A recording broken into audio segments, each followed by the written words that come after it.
ngomong yang penting apa yang penting ngomong. Pemikirannya orang yang non IT, pemikirannya ketika memanfaatkan teknologi yang baru, minimal ini bisa bertahan cukup lama. Karena apa? Karena IT terlalu banyak. Itu malah lebih goblok lagi sih. Bukan bisa bikin gitu. Bisa nge-cheat. Bikin satu aplikasi dari nol pakai AI full sampai aplikasi itu jangan. Paling nggak enak tuh sama instansi pemerintah itu udah luar biasa. Halo guys, berjumpa dengan kami dalam podcast Suaramu Ceritamu. Perkenalkan, kami dari kelompok 5 kelas 11F Proyek IL SMA Regina Pacis Surakarta. Bersama saya Natalia Monica, Saya Julian Glenn Santoso. Saya Patrick Alfredo. dan pada kesempatan hari ini kami kedatangan seorang tamu spesial yang akan kita ajak berbincang santai seputar kehidupan di bidang IT. Sebelum kita lanjut, mari kita perkenalan dulu yuk dengan narasumber kita. Oke, selamat sore. Perkenalkan, saya Indra. Untuk sekarang bisa dibilang bergerak di bidang IT lebih secara freelance. Jadi bukan spesifik istilahnya bekerja di industri IT tertentu. Ya, jadi lebih banyak job-job yang mungkin istilahnya kalau anak-anak zaman sekarang tahunya IT itu programmer. Iya, Ya kan, padahal kan kalau istilahnya di IT sendiri programmer itu dasarnya. Iya, dasarnya. Ya kan, jadi ada tingkatan-tingkatan yang entah itu dari security, entah itu dari networking. Nah, Om sendiri untuk sekarang lebih banyak ke konsultan. Ya kan, jadi istilahnya kayak jembatannya antara programmer dengan klien. Banyak yang istilahnya klien, saya mau bikin satu sistem seperti ini. Programmer kan nggak nangkep nih, maunya yang seperti apa. Jadi yang mengarahkan betul. Jadi, programmer. jadi ini kurang lebihnya nanti akan sistem yang seperti ini, permintaan klien yang seperti ini.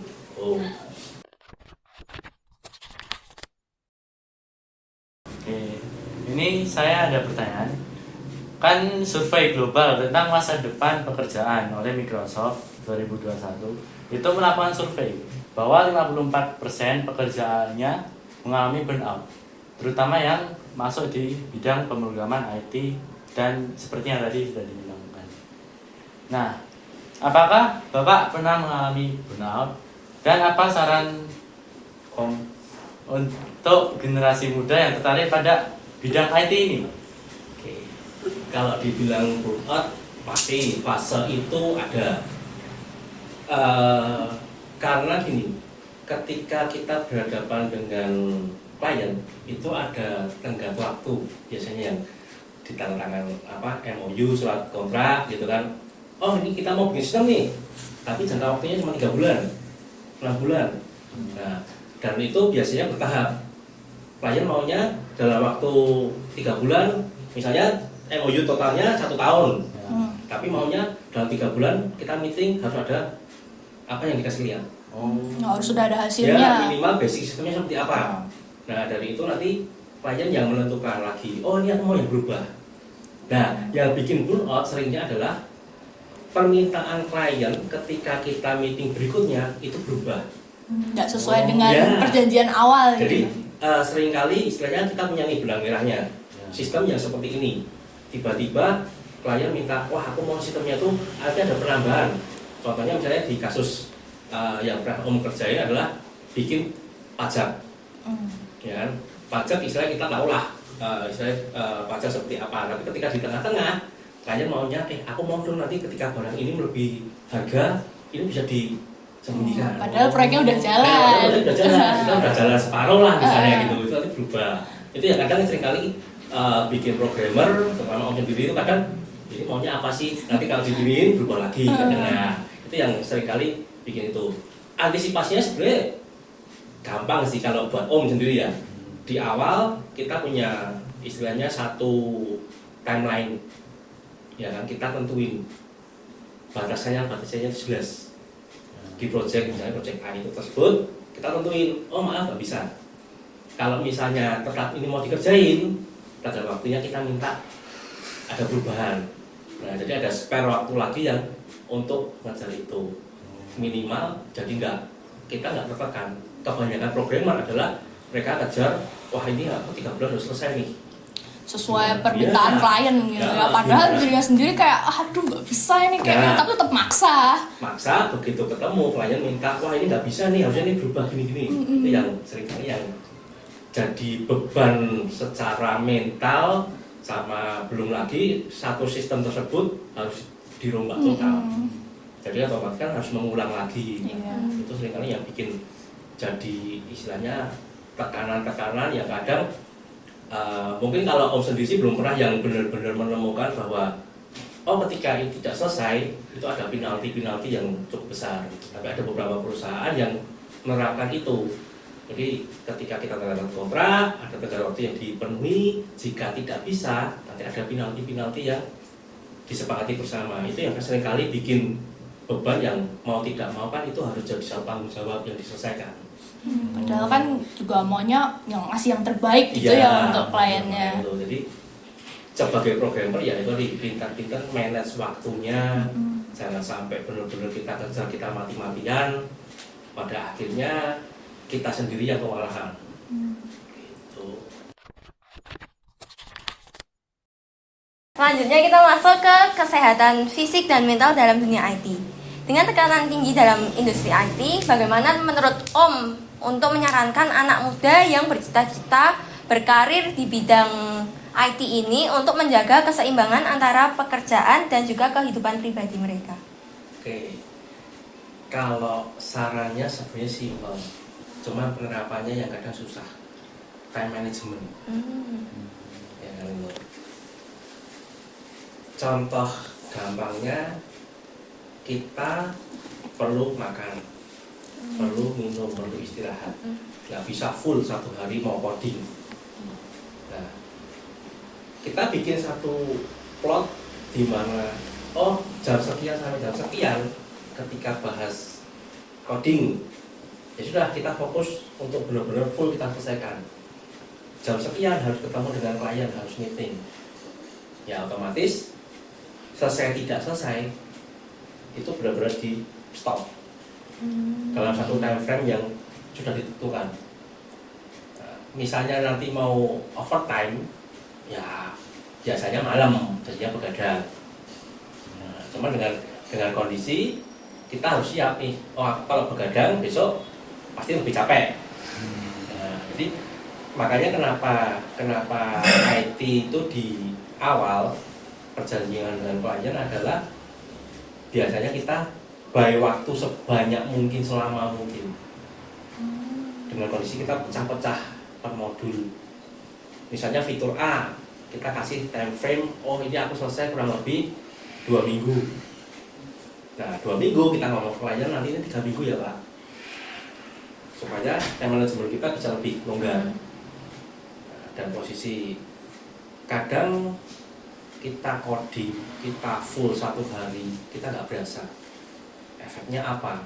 Jadi kurang minum, kurang tidur, kurang makan. Nah itu juga harus benar-benar, ya tadi kita punya, kalau Om sendiri sih untuk sekarang pakai Notion, tahu Notion, aplikasi Notion. Gimana? Itu dia kayak bikin apa ya, time management yang bisa kita tentuin sendiri, kita coding sendiri di situ, ya kan? Kurang lebih mirip seperti Excel kalau kita mau ngomongin aplikasi Notion gitu. Tapi ini spesifik, kita bisa utak-atik kita mau ngapain gitu. Nah, jadi kita tentuin tas-tasnya itu apa aja, pekerjaan yang kita lakukan di hari ini tersebut. Nah ini bagian misalnya kita bikin login, begitu login selesai udah checklist. Nah otomatis kita harus kejar time frame-nya itu, tapi di satu sisi time frame-nya jangan terlalu padat, karena kita nanti akan burnout sendiri untuk kejar nyelesain itu semua gitu. Minimal ya ada spare-nya, ada tenggat waktunya. Misalnya bikin authentication, kita bikin login page, kita misalnya butuh 1 hari, misalnya bisa selesai nih, kita kasih 2 hari. Dengan kondisi nego dengan klien tersebut gitu kan. Jadi waktunya lebih lama, oke, sama-sama sepakat. Dalam 2 hari, kita nggak selesai 2 hari nih, kita kasih time frame 1 hari. 1 harinya untuk apa? Untuk memikirkan berikut-berikutnya, sama untuk sebar apakah nanti error atau tidak. Nah, seringkali seperti itu. Jadi itu dijawabannya simpel, time management. Cuman pelaksanaannya itu yang kadang susah. Nah, kadang posisi kita kerjain 1 hari itu yang paling kerasa kalau Om sendiri adalah karena duduk terlalu lama, kurang minum, sakit. Benar. Jadi efeknya lebih ke arah itu sih. Jadi harus kita ya tadi kasih reminder bahwa oh saat ini sudah jeda berapa lama nih, harus stop dulu. Menurut Om sendiri, profesi di bidang IT ini beresiko tinggi terhadap kesehatan mental atau tidak? Lalu bagaimana para pekerja muda bisa menghindari dampak negatif itu? Oke. Beresiko dengan kesehatan mental tergantung lingkungan kerja. Kalau itu kalau mungkin di generasinya Om mungkin bisa dibilang lebih tahan banting lah dibandingkan generasi-generasi yang baru gitu kan, yang dimana mereka harus healing lah ya kan. Tapi kalau buat Om sendiri kadang healingnya itu ya tadi kerjain karena passionnya di situ. Ketika kerjain itu satu bentuk yang ini semangatku kok. Nah, gitu. Tapi kalau lingkungan kerja kalau toksik sama aja. Om dulu pernah kerja di satu istilahnya perusahaan gig di mana punya supervisor yang toksik. Ya kan? Dari atasan kasih pekerjaan itu H-7. Dikasih ke Om H-5. 5-nya bukan 5 hari ya atau 5 jam. Tapi 5 menit sebelum meeting. Iya. Waduh. Itu yang dulu di Jakarta posisi Om masih istilahnya masih kuliah ya kan, yang sempat cuti untuk mengambil pekerjaan itu dengan harapan ini jadi experience pekerjaanku gitu kan. Dan ya karena memang itu game jadi sempat ya nggak ada salahnya deh gitu kan, mungkin asik gitu kan. Mungkin asik gitu. Tapi ternyata iya ternyata seperti itu gitu. Nah, sampai di titik yang istilahnya Om tahu itu karena dipanggil atasan. Ini kok nggak pernah selesai gimana? Ya Om mau apa aja nih? Ketika meeting baru ketahuan kalau itu seharusnya pekerjaan sudah 1 minggu sebelumnya itu sudah dikasih. Ya jadi lingkungannya yang memang toksik. Nah, mengatasinya gimana? Ya kita bicarakan baik-baik. Kalau nggak bisa ke atasan. Kalau masih nggak bisa keluar. Karena itu udah bukan pilihan untuk bertahan, ya kan? Saling jatuhin gitu. Iya. Di Jakarta jujur aja, kenapa Om tidak bertahan di sana? Karena nggak suka dengan lingkungannya. Saling sikutnya itu terasa banget. Beda ketika kerja di programmer software house Jogja, kita nggak bisa. Ya pada waktu itu masih awal-awal jQuery lah. Ada satu aplikasi yang minta, ini aplikasi desktop sebelumnya pakai Delphi, ingin dimigrasikan supaya jadi platform untuk ke Linux, ke Windows, pada akhirnya pakai ya tadi PHP sama jQuery, JavaScript itu kan. Itu hal yang baru. Otomatis migrasinya itu hal yang cukup susah untuk programmer-programmer yang tidak menguasai. Tapi enak di Jogja. Ketika kita nggak menguasai, kita tanya, ini harusnya gimana nih? Modulnya nih yang ini kok nggak bisa, ini aku stuck di sini. Saling membimbing Masih. gitu ya. Oh ini gini. Kalau di Jakarta bodo amat, yang penting Ya kerjaanmu ya udah, kerjaanmu ya maunya udah minta jadi. Tergantung lingkungan kita, istilahnya sehat nggak? Ya kan kalau memang lingkungannya tidak sehat, kita coba rubah itu tidak bisa, ya silakan cari lingkungan yang lain. Kalau nggak ada cara lain gitu, karena pada akhirnya kita nggak punya pilihan gitu. Kalau istilah anggaplah gini, untuk zaman sekarang mungkin pekerjaan mungkin cukup susah. Jadi kadang orang berpikir, wah aku nggak punya pilihan nih, aku harus bertahan di situ. Nah kalau kamu bertahan di situ, kamu tahu konsekuensinya. Ya kamu harus siap. Ya berarti otomatis yang dirubah mentalnya. Nah itu jangan ngomong dikit, aku butuh healing gitu kan, enggak gitu. Tapi itu juga bukan sebagai alasan untuk berhenti juga ya. Iya. Jadi kadang kan kita perlu, kadang kita merasa bahwa aku dicampur terlalu kuat. Ya kan? Padahal sebenarnya kita mampu. Tapi karena kitanya yang manja, karena kitanya yang ingin enak, jadi merasa bahwa ini kok kayaknya kok aku nggak bisa bertahan ya. Nah yang tahu batasan diri ya cuman Ya, emang diri kita sendiri gitu ya. Coba ya tadi balik lagi, kita yang menilai apakah lingkungan pekerjaan kita itu sehat atau enggak. Kan kita juga yang menghadapi itu gitu. Jadi harus pintar-pintaran memanage itu. Menurut Om, apa yang dapat dilakukan industri IT untuk menciptakan produk dan layanan yang lebih ramah dan mendukung kesejahteraan sosial? Kesejahteraan sosial mungkin kalau kita ngomongin spesifik apakah IT bisa, mungkin enggak. Karena kondisi kita mau ngomongin kesejahteraan sosial, jangankan orang IT, pemerintah aja belum tentu bisa merata gitu kan. Nah, cuman apa yang bisa kita lakukan? Posisinya perkembangan IT itu cukup cepat, ya kan? Dengan posisi perkembangan yang cukup cepat, kita bisa nih sodorin pekerjaan-pekerjaan yang lebih layak, ya kan, secara gaji. Jujur, Om sendiri freelance juga di satu sisi nggak cuma hanya Indonesia, ya kan, ada juga klien dari luar negeri. Kalau mau ngomongin masalah sejahtera, lebih sejahtera dapat klien luar negeri daripada Indonesia, ya kan, secara cost-nya. Mereka lebih menghargai skill dibandingkan kita orang Indonesia, ya kan. Pasti sering dengar lah, sering lihat juga memes yang dimana desainer gitu kan, minta dong tolong desainin ini, ya kan. Maksud cuma gitu aja, bayarnya mahal sih. Nah, karena Cukup tahu. Ya, itu kan skill, ya kan. Bisa hanya sebatas itu kan, itu satu proses yang cukup panjang dia belajar. Itu yang kadang kita orang Indonesia kurang bisa. Nah, karena gimana kita mau mensejahterakan kalau kita sendiri memperlakukan orang lain seperti itu.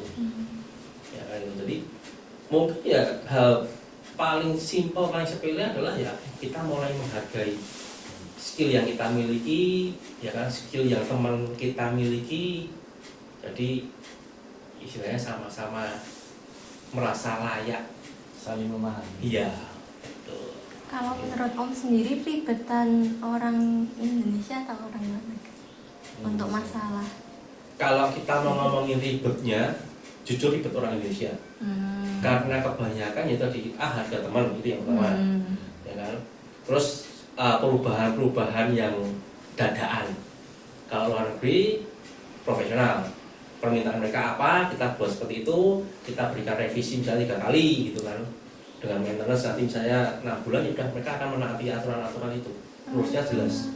Kalau di Indonesia kadang kocok dewi, susahnya di situ, jadi itu memang lebih susah menghadapi, ya istilahnya kita tahu sendirilah itu orang-orang kita seperti apa. Ya. Gitu. Oke, teman-teman, kita sudah sampai di penghujung podcast kita pada hari ini. Asik banget ya, teman-teman. Ini sangat complicated banget ya dunia IT. Terus apakah dunia IT ini akan menjadi tekanan bagi anak muda? Ya menurut kita enggak ya, kalau memang ada passion gitu. Dan bagi kalian teman-teman yang memang berminat untuk masuk ke dunia IT, pembahasan yang tadi mungkin bisa membantu kalian, terutama bagi yang kesulitan untuk menentukan ingin masuk ke dunia IT yang bagian mana, karena dunia IT itu bagian-bagiannya masih ada banyak lagi. Dan bagi kalian yang ingin bertanya lebih banyak lagi, silahkan tanya ke Bapak Indra. Dan terima kasih banyak atas penjelasannya. Terima kasih, Om. Sampai jumpa di podcast Suaramu Ceritamu selanjutnya. Bye bye. Dadah.